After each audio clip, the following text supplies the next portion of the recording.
Rapaz, pergunta aqui do Cash Arretado, nosso amigo Edgley. Sua bênção, padre. O Tratado de São Luís enfatiza que Maria é o caminho mais curto, perfeito e seguro para se chegar a Cristo. Como explicar essa mediação para alguém que vê com desconfiança a devoção? Pronto. Hoje eu estava celebrando na paróquia Santo Antônio do Menino Deus. Um abraço ao padre Jairo, que nos recebeu muito bem lá. E o evangelho de hoje, a festa de São Filipe e São Tiago, é justamente Jesus dizendo: eu sou o caminho, a verdade e a vida, ninguém vai ao Pai senão por mim.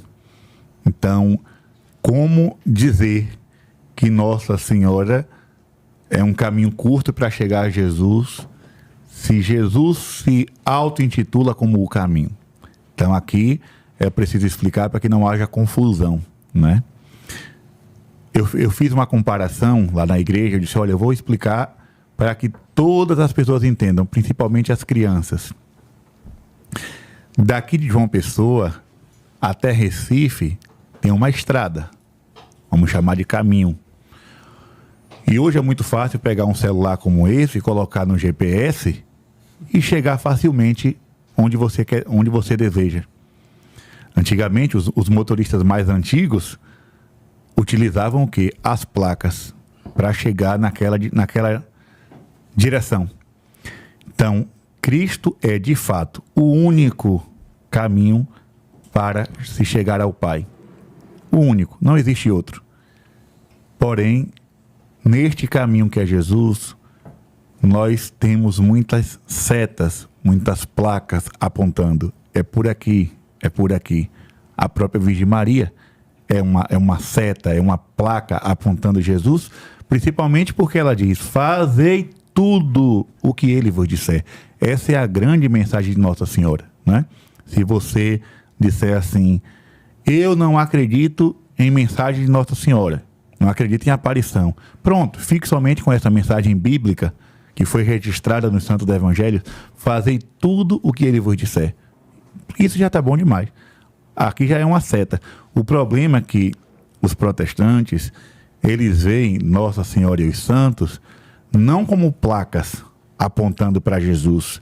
Eles veem como quebra-mola, como buraco, como, né, pedras no meio do caminho, barrancos que caíram assim para impedir a passagem. Não tem nada a ver uma coisa com a outra. No podcast que disse que para mim o problema era Nossa Senhora, né? Ela dizia que o problema do catolicismo era Nossa Senhora. Nossa Senhora nunca foi problema, minha gente. Nossa Senhora é solução para aproximar o povo de Cristo.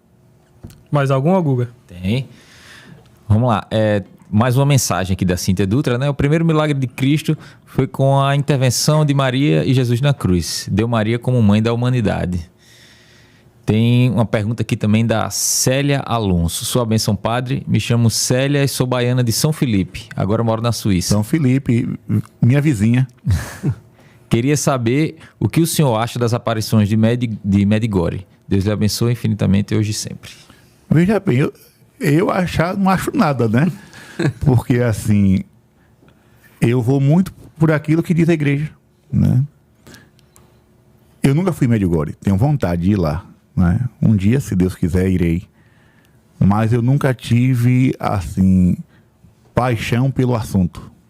Não, paixão pelo assunto eu reconheço que eu nunca tive.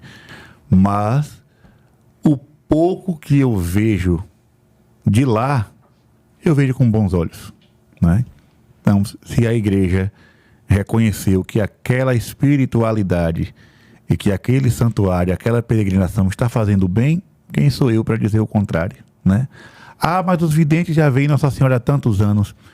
E isso para mim não seria problema, porque Santa Faustina viu Jesus muitos anos, né?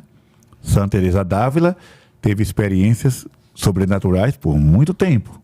Então, assim, não é o tempo que determina se uma aparição é válida ou não. Então, mas eu vejo com bons olhos, e se alguém chegar para mim: padre, e Medjugorje, posso acompanhar? Eu indico que acompanhe. Enquanto está fazendo bem, está conduzindo para Jesus, está levando o povo a frequentar os sacramentos. Por exemplo, eu conheço uma pessoa lá de Salvador. Hoje ela já é, digamos assim, idosa.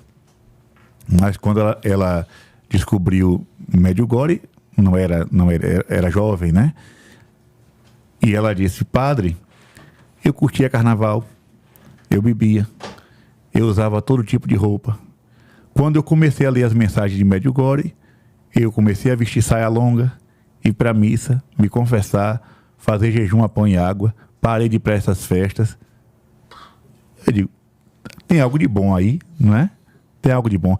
Ah, mas se os videntes estiverem mentindo, vamos abrir, né, um parêntese para essa possibilidade. Todo aquele que mentir usando o nome de Deus, da Virgem Maria ou dos santos, comete pecado contra o segundo mandamento, não tomar seu santo nome em vão. Essas pessoas responderão diante de Deus no dia do seu juízo particular. Responderão, todo mundo vai morrer, né? Todo mundo um dia morre. E ao morrer, todo mundo responde diante de Deus. A quem acreditou e viveu o que estava escrito naquelas mensagens, de Deus não vai receber julgamento nenhum. Porque acreditou com fé pura, com fé humilde, com fé, digamos assim, quase uma fé de criança, né? E uma coisa que ajuda até a distinguir isso é a questão dos frutos que o senhor falou agora. Medjugorje, independentemente da ação dos videntes, ela gera frutos. E frutos que geram conversões, que geram novas comunidades, que a partir dessas comunidades geram vidas religiosas. Então, independentemente da vida que os videntes vivem, isso não descredibiliza o que acontece espiritualmente em Medjugorje. É o lugar que mais se confessa no mundo, é o lugar que mais dá frutos para a igreja no mundo hoje, de conversões, de novas comunidades, enfim. Então, não muda muita coisa isso. Os videntes que se acertem com Deus quando chegar a hora deles. Como eu vou me acertar também com o meu sacerdócio, né? Deixa eu trazer outra aparição também, padre, que tem um fenômeno incrível, né? Nossa Senhora de Lourdes, né? A gente falou um pouquinho, o senhor falou sobre Santa Bernadette, mas trouxesse um pouquinho da história, sobretudo da história da fonte de Lourdes, que continua jorrando até hoje, milagres catalogados até hoje. A gente foi lá sobre junto, né?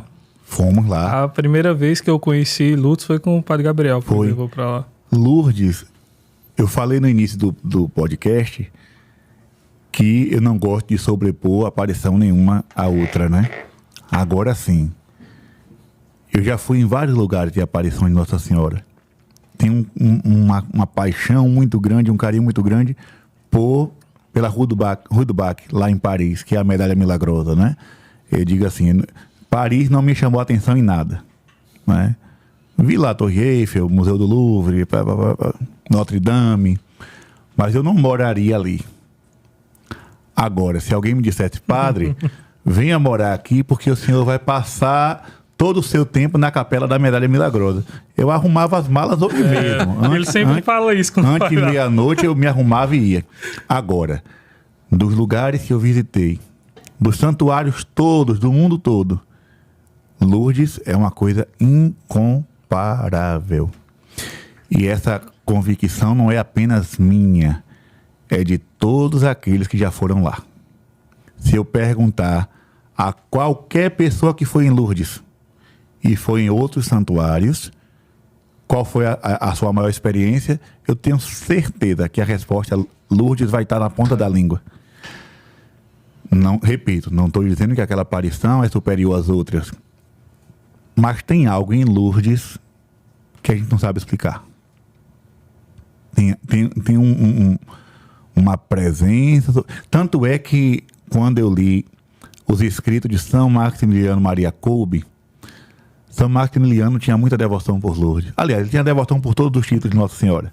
Ele era apaixonado pela Medalha Milagrosa, mas assim, ele disse que esteve em Lourdes e quando ele chegou na gruta, a frase que veio em sua mente foi: a Imaculada está aqui.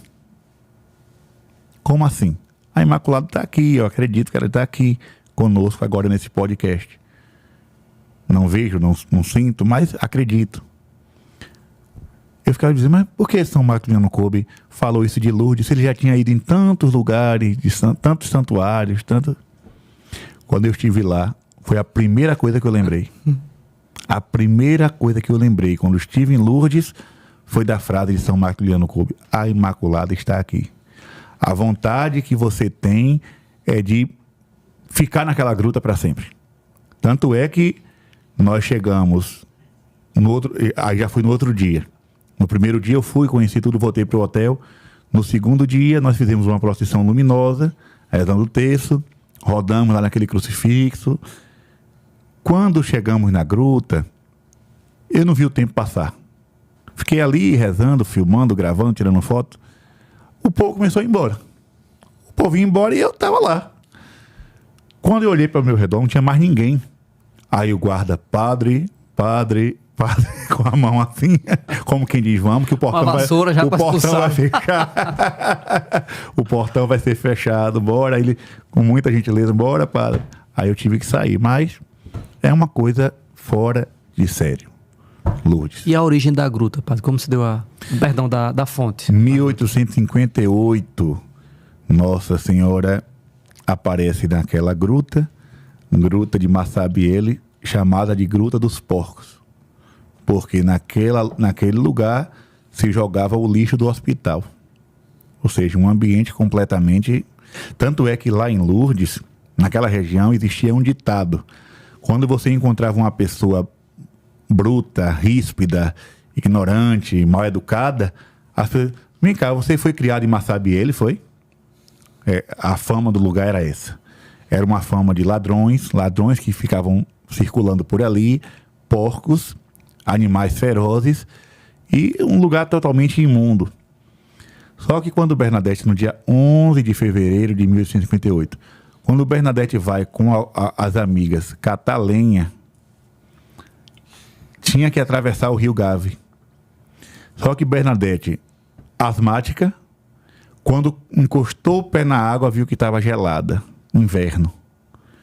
As duas meninas conseguiram atravessar. Tiraram o sapato, tiraram a meia e atravessaram o rio. Bernadette não conseguiu. Aí ela disse, fica aí, Bernadette, fique pegando lenha por aqui. E aí Bernadette disse, tá bom, vou ficar por aqui. Quando ela sentou numa pedra para calçar a meia e o sapato que ela tinha tirado para atravessar o rio, ela viu um ruído, de uma brisa, um vento. Tanto é que no hino, né, a Ave de Luz diz, a brisa que passa, aviso lhe deu, que uma hora de graça soará no céu. Ela disse que aquela brisa é como se girasse o rosto dela para olhar para a gruta. E quando ela olha para a gruta, ela vê dentro daquela cavidade uma mulher vestida de branco, com o véu que caía pelos ombros até os pés. E aqui eu abro um parêntese para falar de uma coisa que muita gente não sabe. Se você pegar as imagens de Nossa Senhora, das aparições, digamos que você pegue a imagem de Nossa Senhora das Graças, de Fátima... Atrás do Senhor. Ali. E de Lourdes, né? Se você pegar essas imagens, cada uma vai estar com um jeito diferente na vestimenta. Mas no relato dos videntes, a roupa é a mesma. A roupa é a mesma. Por exemplo, Nossa Senhora aparece para Santa Catarina Labouré e ela descreve um vestido de mangas longas e um véu que caía até os pés. Bernadette, a mesma coisa. Os pastorinhos de Fátima, a mesma coisa. Ou seja, é a mesma Virgem Maria com as mesmas vestes. Agora, é claro, na criatividade dos artistas, cada um foi colocando uma cor, um jeito, né, uma roupagem. Então, Nossa Senhora aparece roupa branca, manto branco caindo até os pés, faixa azul na cintura, mãos postas e um terço, um rosário de pedrinhas brilhantes caindo assim no braço direito. Só que Bernadette, quando vê aquela aparição, aquela mulher, até então ela não sabia o que era aquilo, ela pega o texto que estava no bolso do vestido, né? Como boa católica, ela pega o texto para rezar. Só que quando ela pega o texto para rezar, ela trava. Ela não consegue mexer as mãos, nem consegue mexer a boca.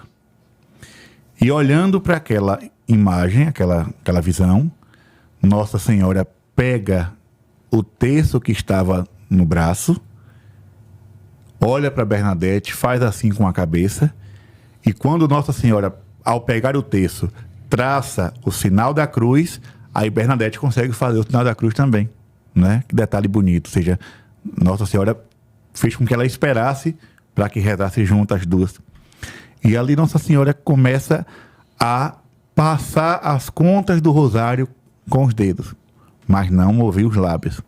Bernadette rezava: Pai Nosso, Ave Maria, Ave Maria, Ave Maria.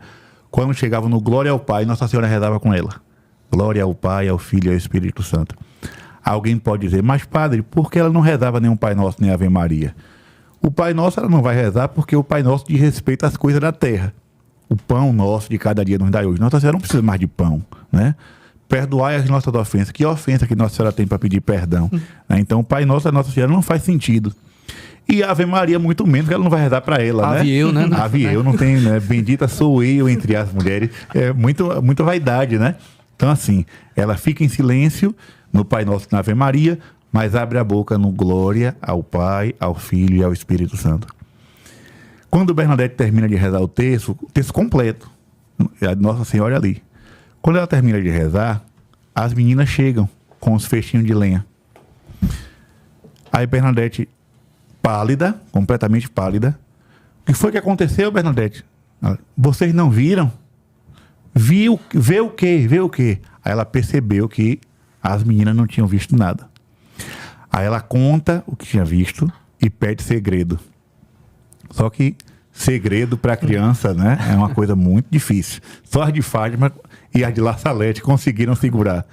As colegas de Bernadette chegaram em casa contando que ela tinha visto uma aparição na gruta. E aí foi aquele rebuliço, né? Quem é essa mulher que está aparecendo na gruta? Ninguém acreditou.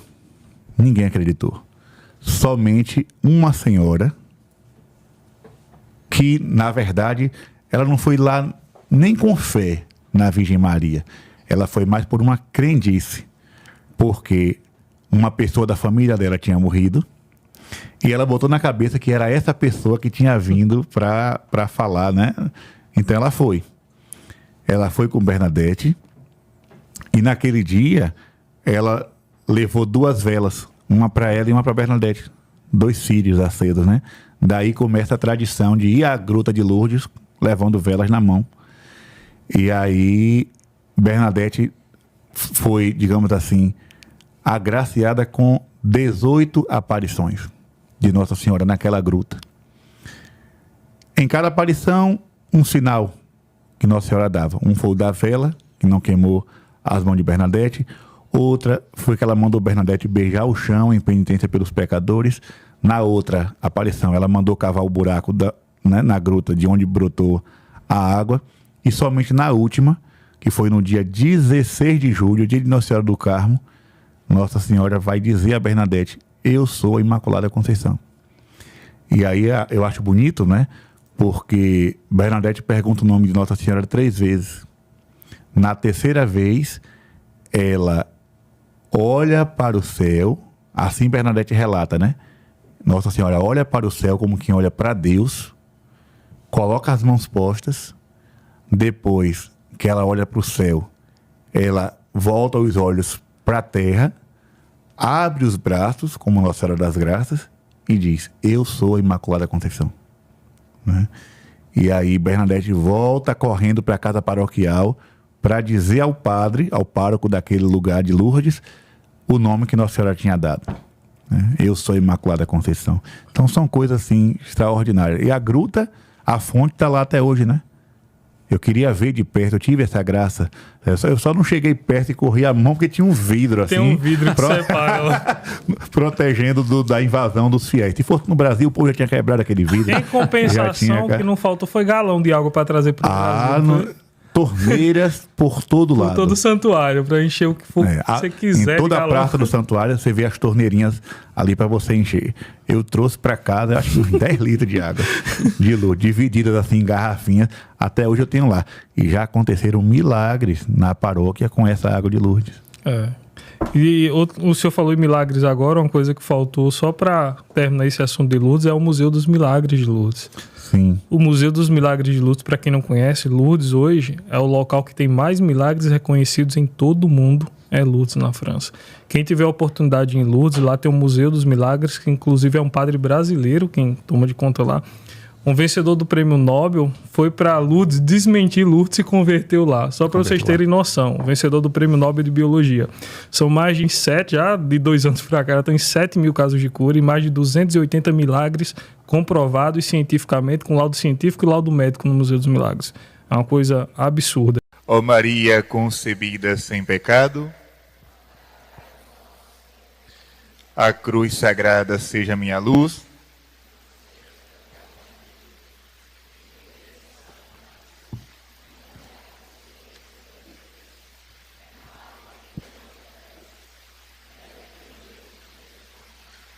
Bom dia, povo de Deus. Quero agradecer o carinho da comunidade Servo de Maria. Todos os anos venho aqui rezar com vocês. Não somente pregar, mas principalmente aprender. Aprender a ser servo de Jesus. Aprender a ser mais fiel a Deus. Agradecer o carinho de mãezinha, ela que todos os anos faz questão de me convidar e sempre me acolhe como um filho da comunidade, Paizinho também, todos os irmãos padres que moram aqui. Enfim, é uma alegria muito grande. Tudo estava acontecendo para que eu não viesse este ano para o retiro. Mas eu dizia a Jesus no sacrário, lá na casa paroquial: seja feita a tua vontade. Até engarrafamento para chegar aqui, quase que a gente ia encontrar. Uma carreta, aconteceu um acidente ali bem na entrada, que dá acesso ao santuário, mas conseguimos desviar por outro caminho até chegarmos aqui. Então, Nossa Senhora sempre dá um jeito. Quando Deus quer que a coisa aconteça, Nossa Senhora vai, arruma tudo, deixa tudo bem organizado. Então vamos tomar a palavra de Deus em Mateus capítulo 24, a partir do versículo 9. Vamos falar um pouquinho hoje, pela manhã, a respeito da fé. Você que está nos acompanhando em casa, através da tela de um celular, da tela de um computador, pela televisão, eu sei que o teu coração pede para estar aqui.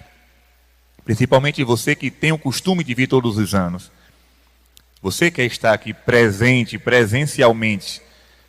Mas tenha certeza, a graça de Deus derramada aqui chega também até a sua casa. Não tenha dúvida disso. Não tenha dúvida disso. Às vezes, lá na paróquia virtual, assim chamada paróquia virtual, eu coloco o Santíssimo exposto, coloco o celular ligado na direção de Jesus e digo para as pessoas: você que está em casa, receba a bênção de Deus.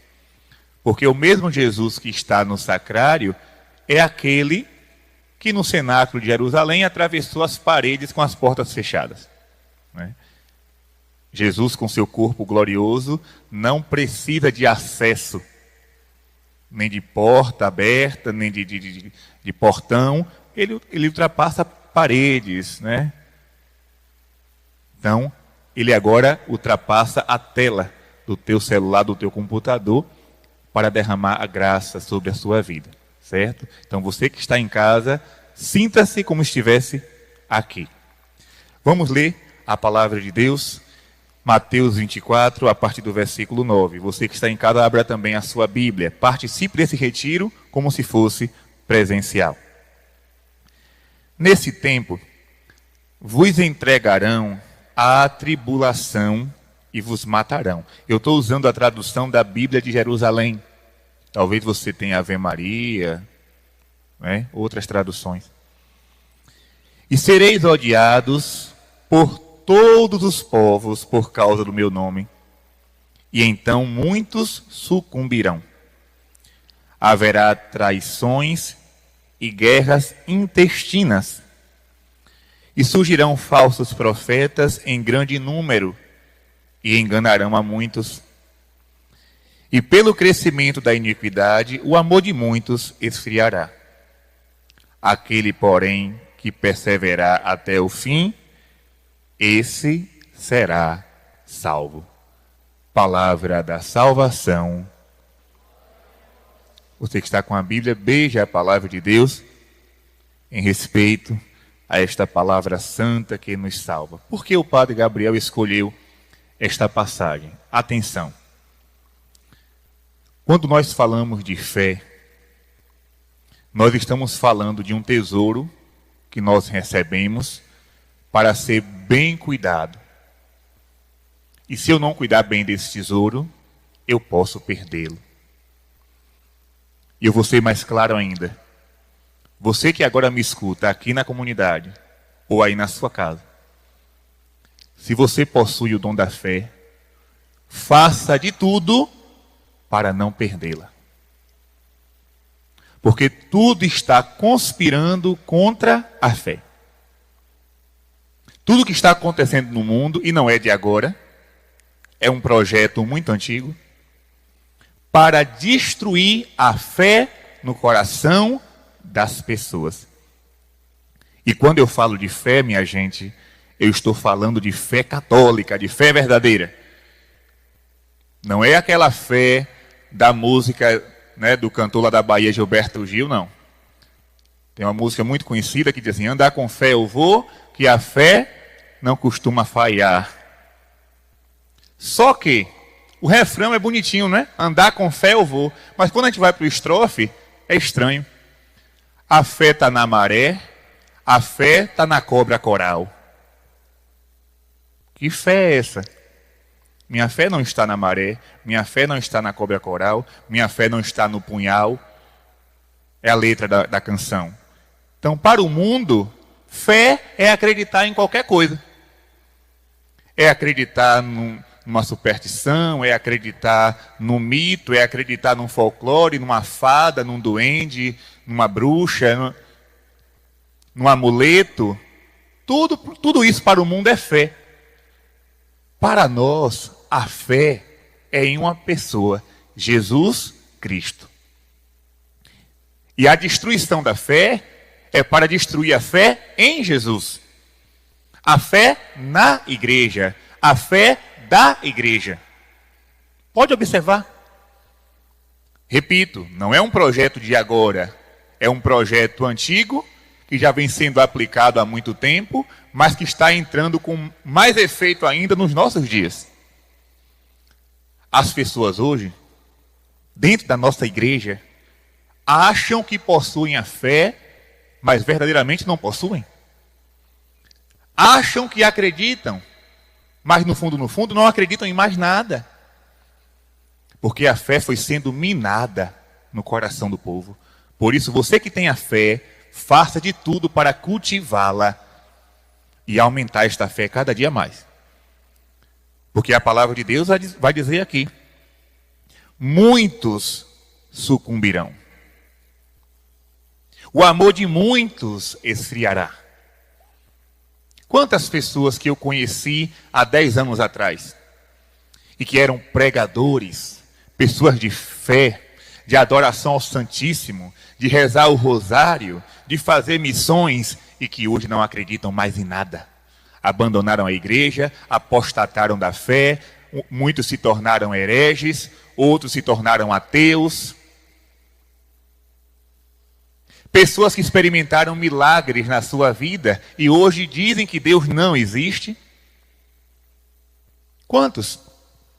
Quantos que deixaram de adorar Jesus para adorar líderes políticos, partidos políticos, ideologias? Quantos trocaram a igreja pela política? Quantos trocaram o evangelho por outras doutrinas? Então, cuidado. Ah, padre, eu tenho fé. Eu não me preocupo. Não me preocupo com isso, eu tenho fé. Eu já rezo, eu vou à missa todos os dias. Cuida da tua fé. Cuida. É um terreno, ou melhor, é uma pérola preciosa. Cuidado para não roubarem de você. Cuidado. E eu vou dar aqui alguns exemplos.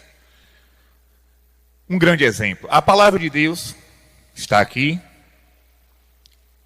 Claro que a palavra de Deus é Jesus, né? O verbo que se fez carne e habitou entre nós. Porém, a Sagrada Escritura transmite para nós esta palavra de Deus. E nós precisamos crer naquilo que foi revelado. A Sagrada Escritura é um dos 3 pilares da nossa fé, da nossa religião. Se eu tiro é um banquinho de 3 pernas. Se você pega um banquinho de 3 pernas, dá para sentar e ficar bem apoiado. O normal é ter 4 pernas, mas se tiver 3, dá para apoiar, né? Pode balançar um pouquinho, mas não cai. Agora tire um pezinho do banco, deixe só 2, para ver se você não cai de perna para cima. A palavra de Deus é um dos pilares da nossa religião. Sagrada Escritura, Sagrada Tradição e o Magistério. Só que, há muito tempo atrás, surgiram teologias que foram negando, pouco a pouco, as verdades reveladas na Sagrada Escritura. E tudo isso foi abraçado como verdade.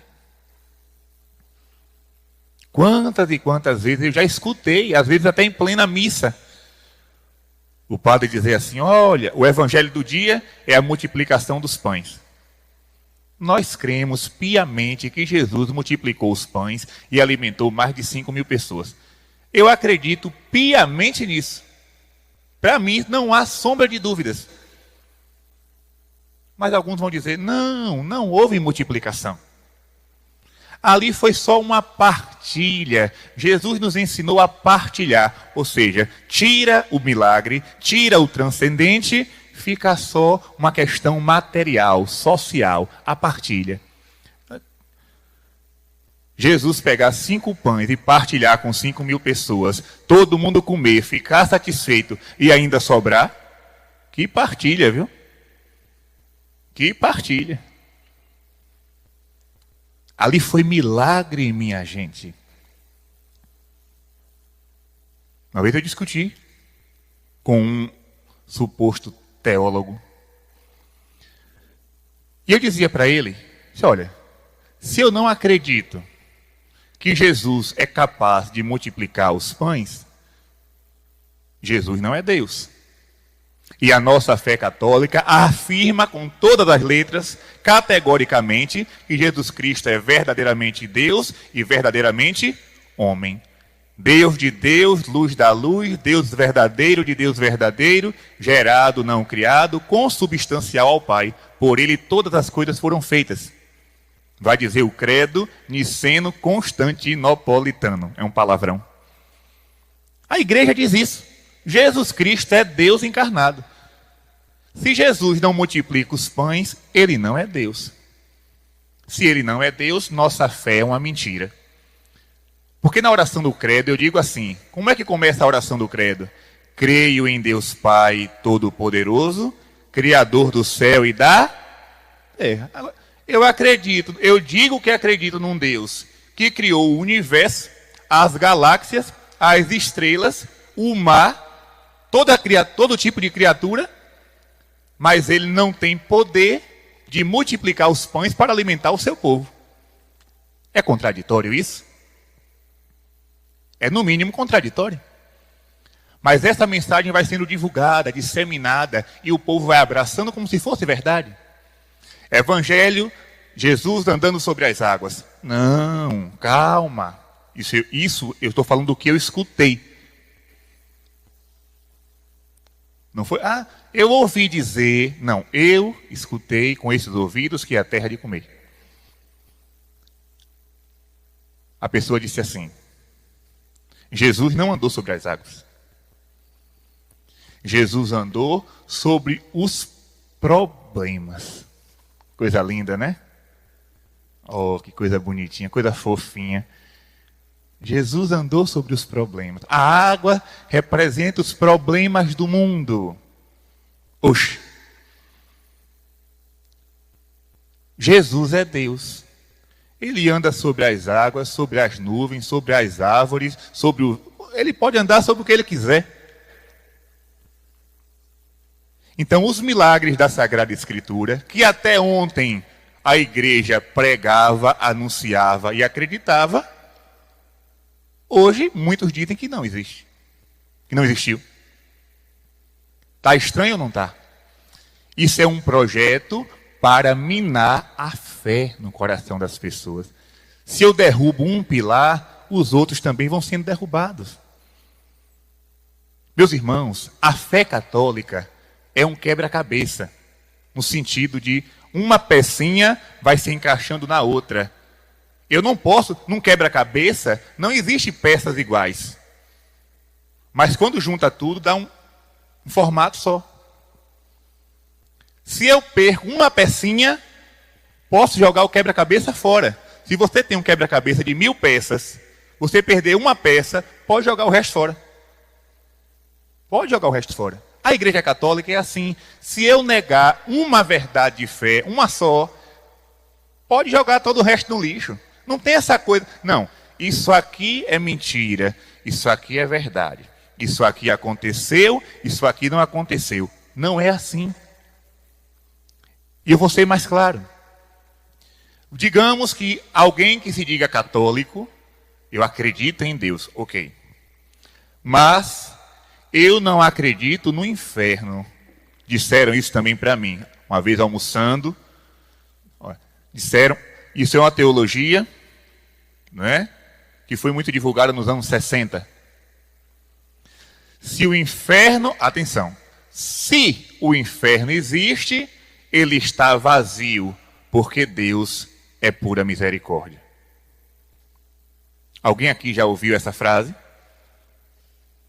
Isso é teologia velha, mas que continua na cabeça de muita gente hoje. Se o inferno existe, ele está, ainda coloca uma condição, se existe, ele está vazio. Mas não foi isso que a igreja ensinou? Jesus Cristo disse bem claro que no final dos tempos haverá uma separação do joio e do trigo. O trigo será recolhido no celeiro, que simboliza o céu, e o joio será queimado no fogo que não se apaga. Ou isso é verdade, ou Jesus não passa de um mentiroso. Então, eu nego a existência do inferno. Se eu nego a existência do inferno, eu nego a existência dos demônios. Se eu nego a existência dos demônios, eu nego a realidade do pecado. Se eu nego a realidade do pecado, eu nego a salvação oferecida por Jesus na cruz. Se eu nego a salvação oferecida por Jesus na cruz, eu nego a divindade de Cristo. Se eu nego a divindade de Cristo, automaticamente eu nego a maternidade divina de Maria. Se eu nego a maternidade divina de Maria, eu nego a anunciação do anjo Gabriel. Se eu nego a anunciação do anjo Gabriel, eu nego o Evangelho, a Sagrada Escritura. E se eu negar a Escritura, neguei a Deus. Acabou. Está dando para entender? Ou seja, a igreja é um quebra-cabeça, com vários pontos doutrinários. Jogue um fora, todo o resto vai embora. Rimou, né? Jogue um fora, todo o resto vai embora. Não, padre, eu creio em Deus, eu sou católico, só que esse negócio de inferno para mim não existe. Então pronto, você não crê mais em nada. Pode saber que no fundo, você não acredita nem sequer em Deus. Porque você foi negando uma coisa e as outras colunas é o efeito dominó. Muitos daqui já fizeram isso, eu fazia muito quando era mais novo. Eu pegava as pedrinhas do dominó, colocava um em pezinho do lado da outra. Depois que eu montava tudo, eu dava um toque com o dedo. Era bonito. Uma ia derrubando a outra até acabar. É assim. Se eu nego uma verdade de fé, é um efeito dominó. Tudo cai por terra. Então, cuidado. Estão querendo roubar a fé do nosso coração. Está sendo pregada agora uma doutrina, também por pessoas que se dizem teólogas. Não vou citar nomes aqui, né, até para evitar um desconforto para a comunidade, porque eu estou pregando na comunidade. Se eu estivesse pregando no meu canal, eu falaria abertamente. Mas eu posso provar o que eu estou dizendo. Existem teólogos que estão afirmando atualmente que Jesus Cristo não está presente de forma real na Sagrada Eucaristia. Gente, se eu negar Jesus na Eucaristia, pode botar fogo na igreja. Se Jesus não está na Eucaristia, a nossa fé é uma loucura. Acaba a missa. Se acaba a missa, acaba a igreja. Nós vamos à missa porque nós acreditamos piamente que na hóstia consagrada após a transubstanciação está vivo e real nosso Senhor Jesus Cristo. Não tem conversa. Isso é uma verdade inegociável. Não tem conversa. Não, padre, mas talvez a interpretação vá para lá com sua interpretação. Eu fico com a verdade que a igreja pregou por 2000 anos. Eu fico com a verdade que Santo Antônio pregou, ao ponto de fazer uma mula se ajoelhar diante da Eucaristia. Eu fico com a doutrina pregada por São Pedro Julião Eimarde, apóstolo da Eucaristia. Eu fico com São Francisco de Assis, que se ajoelhava no meio do campo e dizia: Senhor, eu te adoro aqui e em todo o sacrário da terra. Eu fico com os pastorinhos de Fátima, que viram o anjo segurando a hóstia consagrada e prostraram o rosto em terra para dizer: meu Deus, eu creio, adoro, espero e vos amo. Essa é a minha fé, essa é a fé católica. Quem quiser pregar outra, pregue para outra pessoa, para mim não. Para mim não. Então eu estou falando, isso aqui está sendo transmitido ao vivo, pessoas do Brasil e do mundo estão acompanhando. Eu estou falando para a comunidade e para você ficar alerta. Querem destruir a sua fé, tome cuidado. E a palavra já garantiu, muitos irão cair, muitos sucumbirão, o amor de muitos esfriará. Cuidado para não ser você, uma vítima desta engenharia anticristã. A palavra é essa, uma engenharia anticristã. Eles não estão preocupados, meus irmãos, em destruir outras crenças. Não, pelo contrário, eles supervalorizam as outras crenças. Observe o jovem de hoje. O jovem está lá, na sua comunidade, na sua paróquia, no seu grupo de oração, com uma cruz desse tamanho no pescoço, medalha de Nossa Senhora igual ao padre, camisa de santo, de Santa Teresinha, e vai à missa e comunga de joelho, bonitinho, se confessa, acredita que o pecado existe. Depois, ele vai para a faculdade. E lá na faculdade, alguns professores, não todos, claro, não vamos generalizar, alguns professores começam a descer a madeira na igreja católica. Nas outras religiões, não. Na igreja católica. O alvo é a igreja católica. Porque a igreja não presta, a igreja matou muita gente, a igreja é o atraso da sociedade, a igreja impede o avanço da modernidade, a igreja é contra a ciência, a igreja é isso, é aquilo outro. E o jovem, coitado, que não é firme na fé, acreditava que tinha fé, mas não tinha, era vacilante. Começa, é verdade, é verdade, ó. E começa a balançar a cabeça, feito lagartixa, né? Para tudo que se diz. Eu vi uma foto publicada nas redes sociais. Esta foto circulou muito há uns 4 anos atrás. Um jovem coroinha. Mostrava assim o antes e o depois dos jovens quando entravam na universidade pública, né? Na faculdade pública. E aí, a foto do antes era um coroinha com as vestes vermelhas sobre peliz branca, de mãos postas. E o depois da faculdade, vestido como uma mulher, o cabelo pintado de vermelho e fazendo careta para a foto. O que foi que fez um jovem que servia no altar entrar naquele estado de vida? Ele achava que tinha fé, porque estava no altar noite e dia servindo. Mas foi uma coisinha só que destruiu, que arrancou o pouco de fé que existia naquele coração. Lembra de Jesus? Quem tem, será dado ainda mais. E aquele que não tem? até o pouco que tem lhe será tirado. Isso é a fé, minha gente. Isso é a fé. Não se contente com um pouquinho de fé, não. Faça de tudo para aumentá-la. Para aumentá-la. E fé a gente aumenta praticando-a. Essa semana eu abri lá a caixinha de pergunta no Instagram e uma jovem perguntou assim. É cada pergunta, minha gente. É porque, graças a Deus, muitos de vocês aqui não têm acesso. Para não ver as barbaridades, as perguntas que o povo faz. Estava lá.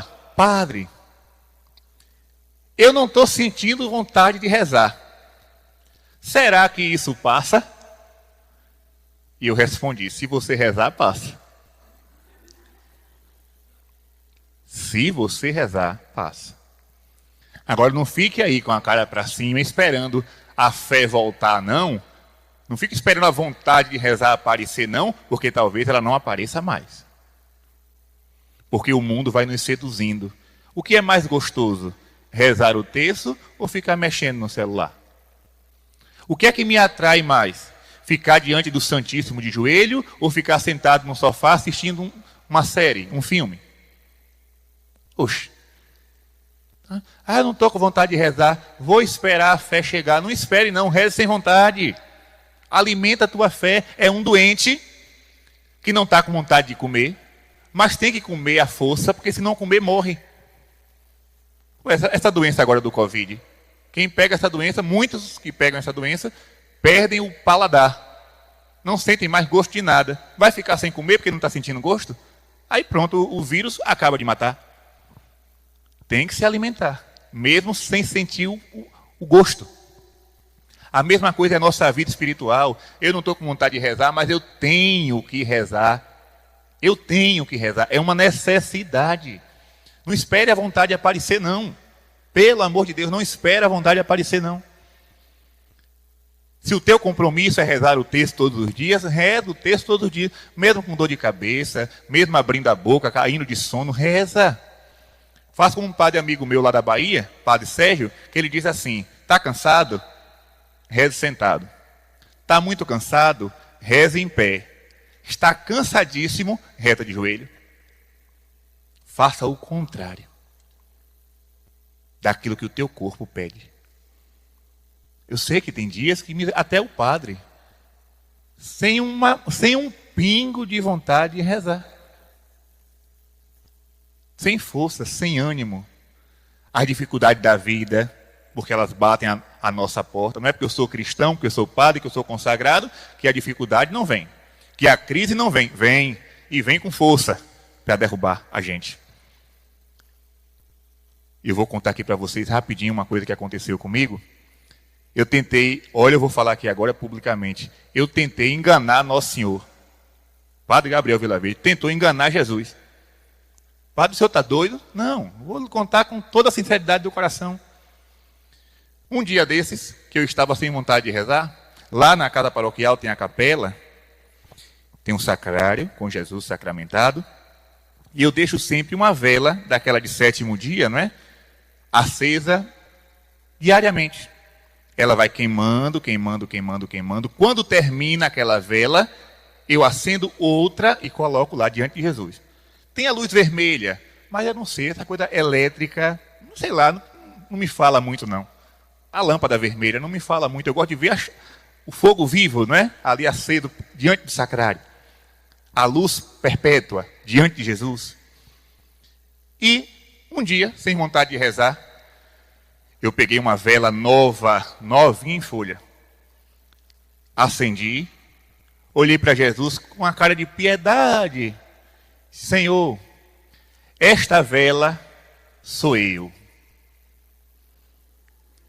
E eu quero ficar diante de Ti em adoração com essa vela acesa. Senhor, esta vela, eu estou cansado, eu não vou rezar, mas esta vela vai me representar. Acendi a vela e subi as escadas, fui dormir com a cara mais lavada do mundo. Achando que eu tinha feito um ato de piedade igual dos santos. Ah, iludido. Dormi. Quando foi no outro dia, desci as escadas para rezar e tomar café. e me deparei com aquela mesma vela, apagada e sem pavio. Tentei acender por mais 2 vezes, a vela não acendeu. O pavio, e olha que uma vela que eu acendo toda semana, são 7 dias, né? Termina, acendo outra, normal. Nunca tinha acontecido isso, aconteceu naquele dia. A vela estava apagada e sem pavio, não houve jeito de acender. E naquela hora veio forte ao coração: você é como essa vela apagada quando não está na minha presença. Naquele dia eu rezei de cabeça baixa porque eu não tinha coragem de olhar para o sacrário. Oh, o padre Gabriel Vilaverde, se sentiu bam, bam, bam. Eu sou a vela acesa, sou nada. Se eu não rezo, eu sou vela apagada, não ilumino ninguém, nem a mim mesmo. Então ninguém engana Jesus, não. Ninguém engana Jesus. Aí eu fui fazer o teste, não é?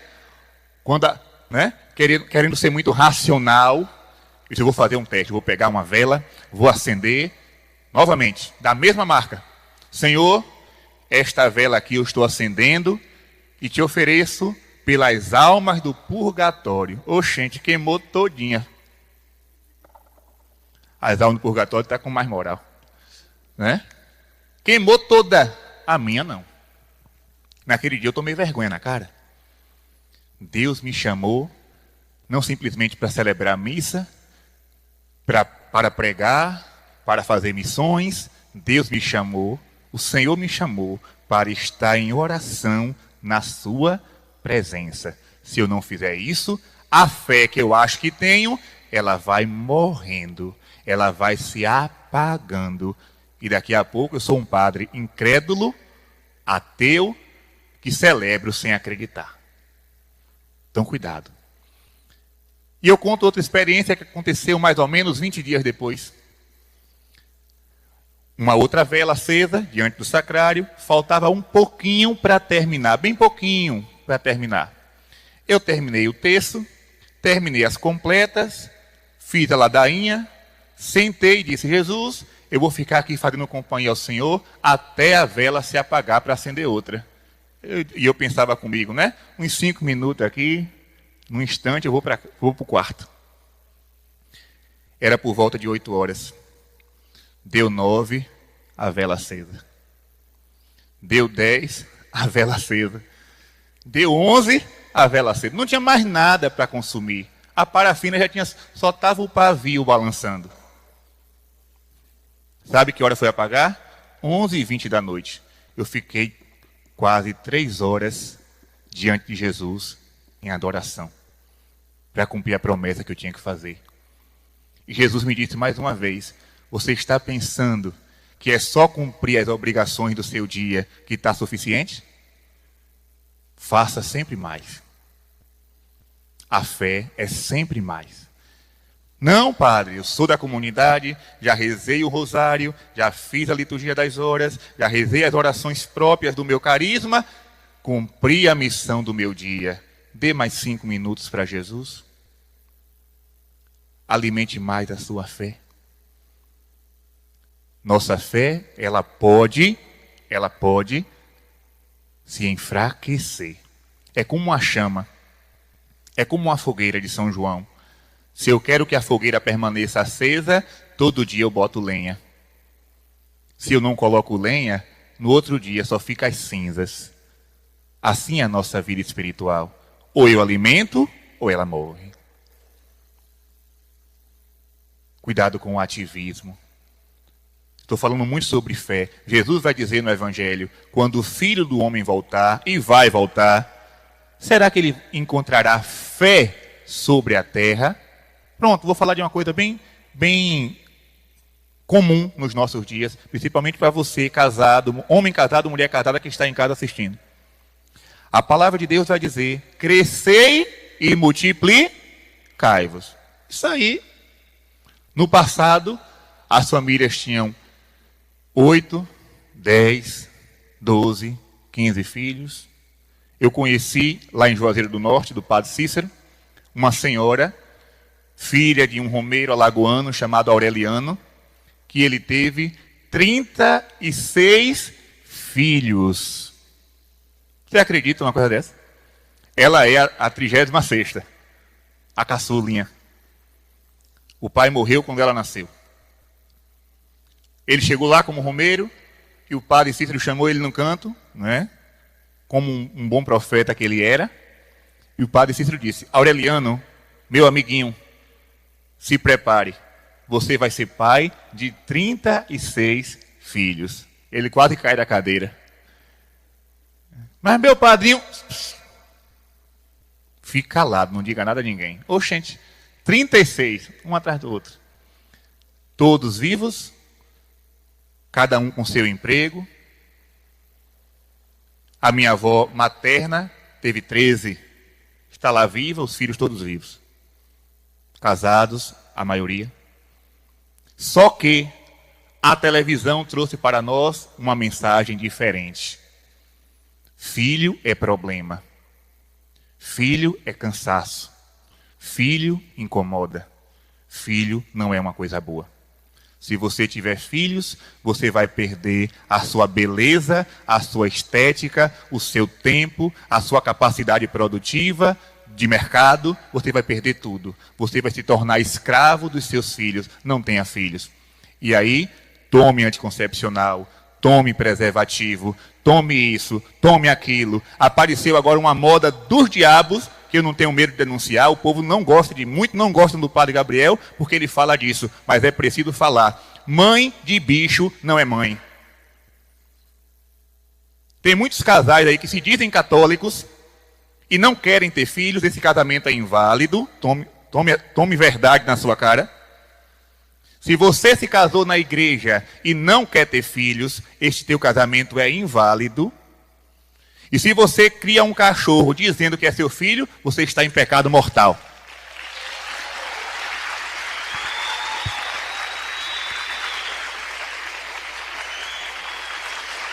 Pode aplaudir Jesus. O povo aqui na comunidade é animado, né? Vocês estão escutando aí. Então, Padre Gabriel, não fale isso. Você é contra os bichinhos? Eu sou contra o maltrato com os animais.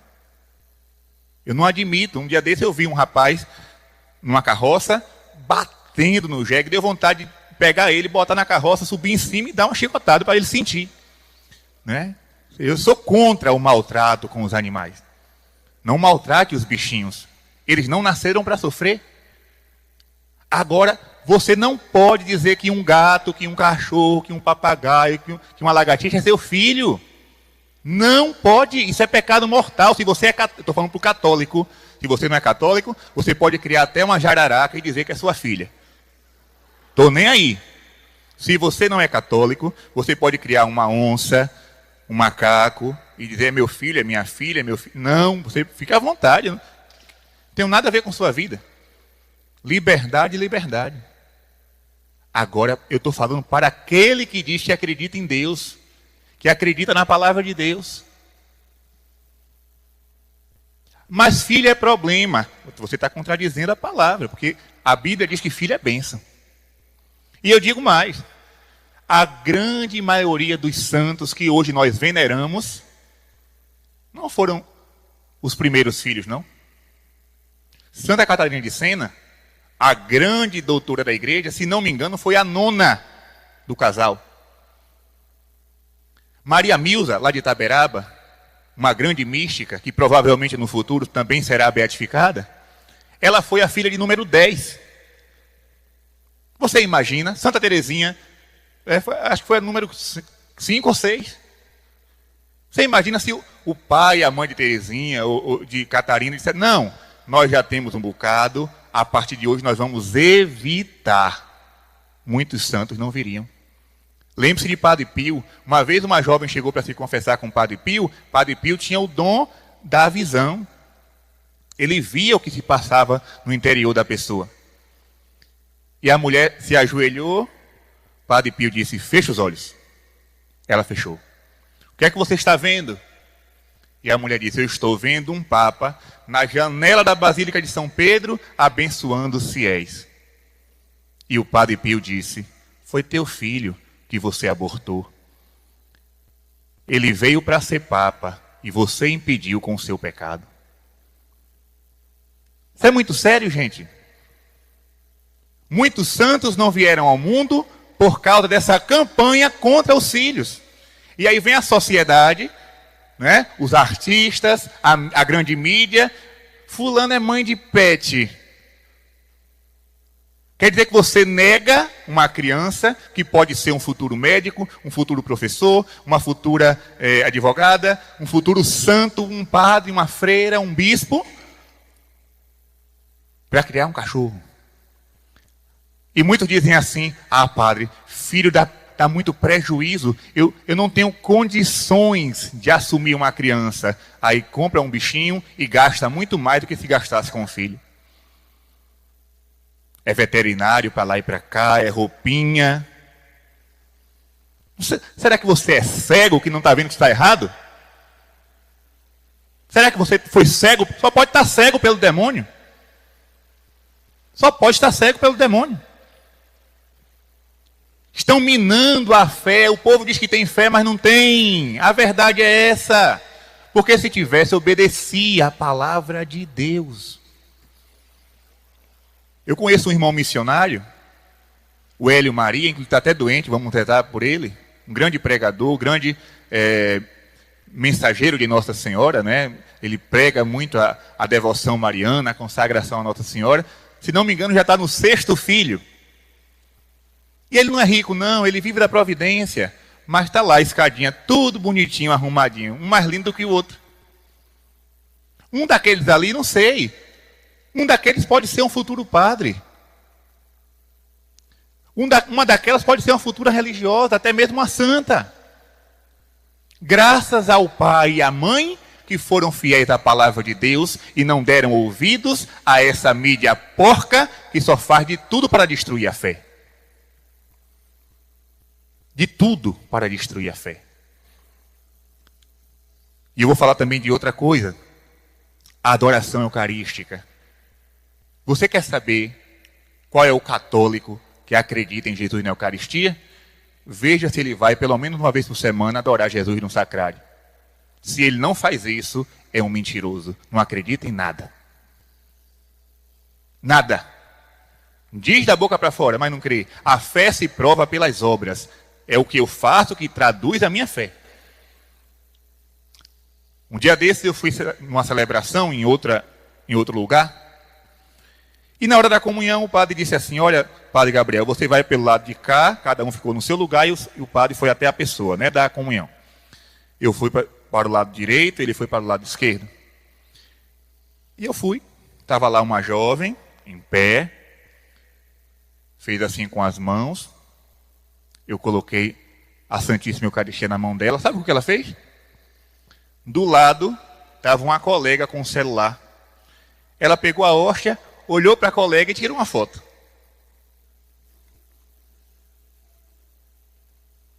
Olhou para a colega do lado com a hóstia na mão e tirou uma foto. Deve ser para botar no Instagram, né? Eu e Jesus, só pode. Uma criatura dessa acredita que Jesus está na hóstia? Pelo amor de Deus, gente. Eu disse: minha filha, comunga. E ela, sem graça, colocou a hóstia na boca e sentou. Eu sou católico. Mostre. Mostre não só com palavras, mas com atitudes que você acredita em Deus. E essa fé em Deus é uma fé que não vai abolir nada daquilo que Deus mandou. Porque se eu nego o que Deus mandou, ou o que Deus falou, eu não estou acreditando em nada. Nada. Por exemplo, agora está outra campanha, olha quantas coisas, né? Para destruir a fé. Para acabar com o celibato sacerdotal. Agora, vocês já viram por aí algum grupo de padres fazendo passeata para casar? Vocês já viram?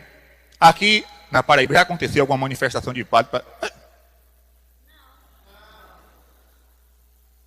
Está entendendo? Porque eu não quero casar.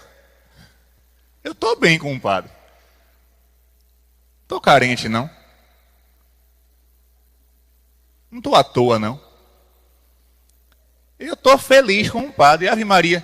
Ah, padre, quando o senhor chega em casa, que não vê ninguém, o senhor não fica lá sozinho, triste, né? Eu dou graças a Deus, vou descansar.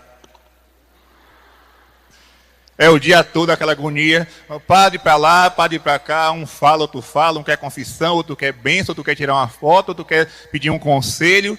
Quando eu chego na casa paroquial que eu não vejo ninguém, eu digo, graças a Deus, só eu e Jesus aqui agora. Já pensou? O padre chegar em casa cansado e a esposa, tu estava onde? Ave Maria. Tu estava onde? Quem foi aquela mulher que estava andando com você no carro? Ou seja, gente, cada vocação é única. Quem tem vocação para o matrimônio, amém, Deus abençoe. Quem tem vocação para a vida religiosa, amém, Deus abençoe. Cada macaco no seu galho. Ah, mas vamos fazer uma manifestação para acabar com o celibato sacerdotal. Para quê? Para tirar o mistério. Porque o padre, quando ele não se casa, ele está mostrando para o mundo uma realidade que só existe no céu. O que é que Jesus fala no Evangelho? Um homem chegou para Jesus e disse, olha Jesus, olha mestre, uma mulher teve 7 maridos, todos 7 morreram. Lá no céu, ela vai ser mulher de quem? E Jesus respondeu, no céu, ninguém se casa, nem se dá em casamento. São todos como os anjos. Então, quando a religiosa diz sim ao celibato, quando o padre diz sim ao celibato, eles estão gritando para o mundo que o céu existe. Vocês estão entendendo, minha gente? O celibato bem vivido é uma antecipação do céu. Antecipação do céu.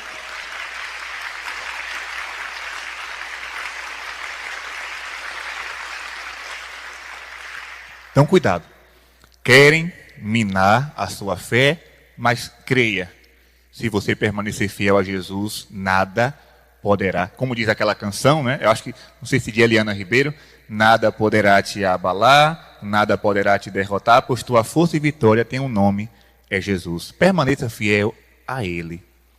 Talvez muitos que vão escutar essa pregação vão dizer assim, ih, padre ultrapassado. Esse padre não é moderno.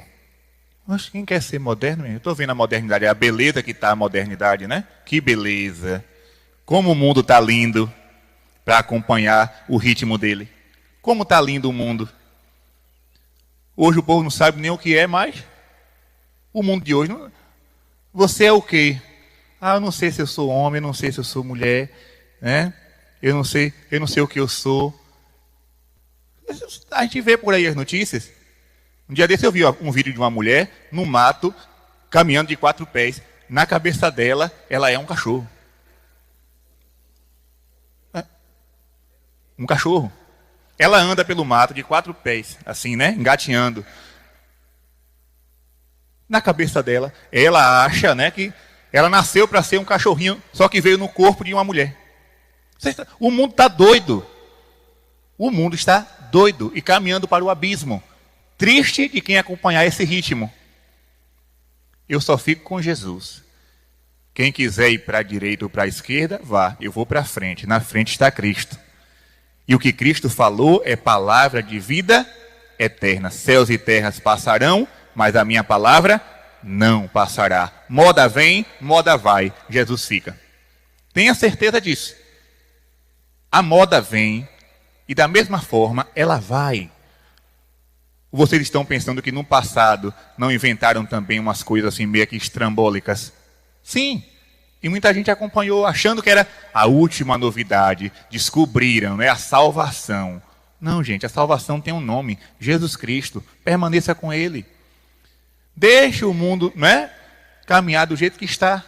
Você seja sal da terra e luz do mundo.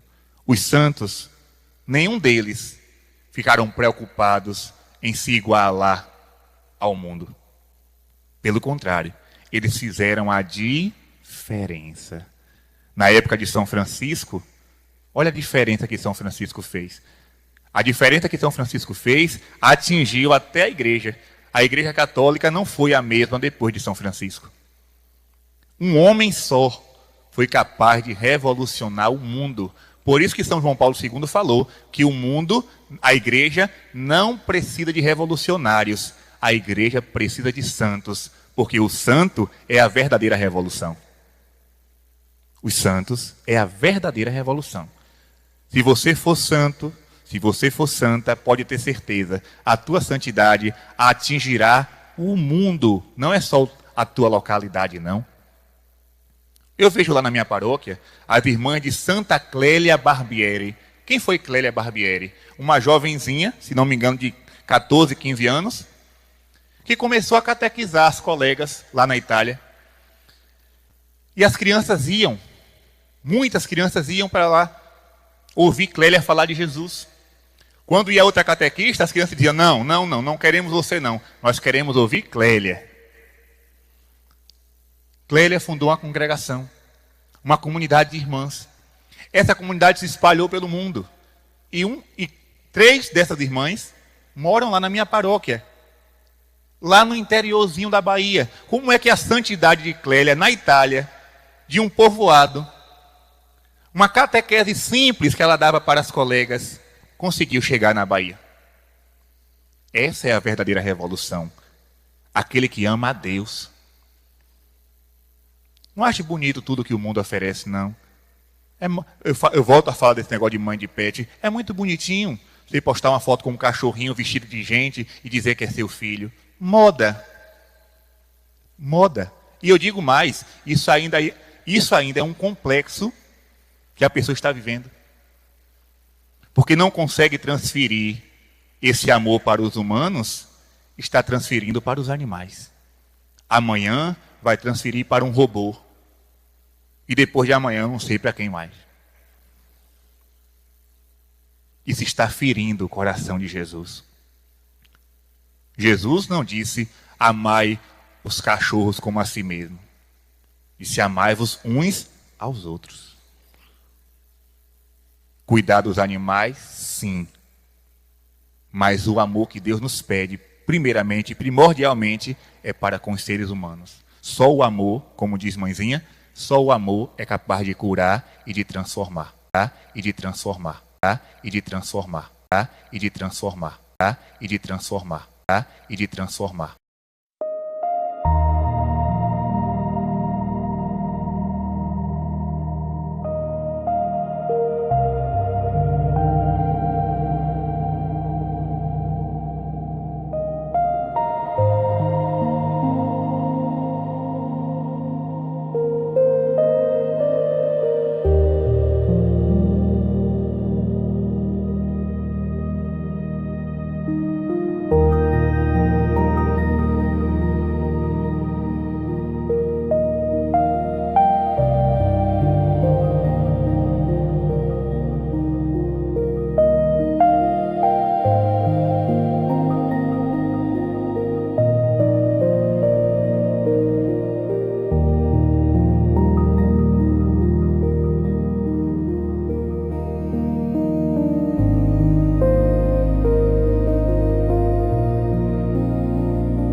I smile. Charming hearts from across the aisle.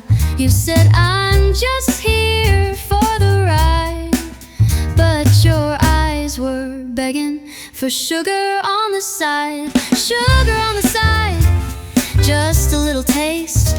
No need to rush, no need to waste. You stir me up with that sweet reply.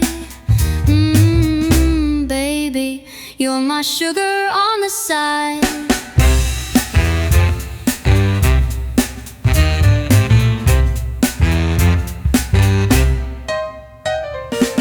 We don't talk in black and white, just jazzy colors in candlelight. You don't play fair, but I don't mind, long as I get that sugar on the side. Sugar on the side, just a little taste. No need to rush, no need to waste. You stir me up with that sweet reply. Baby, you're my sugar on the side.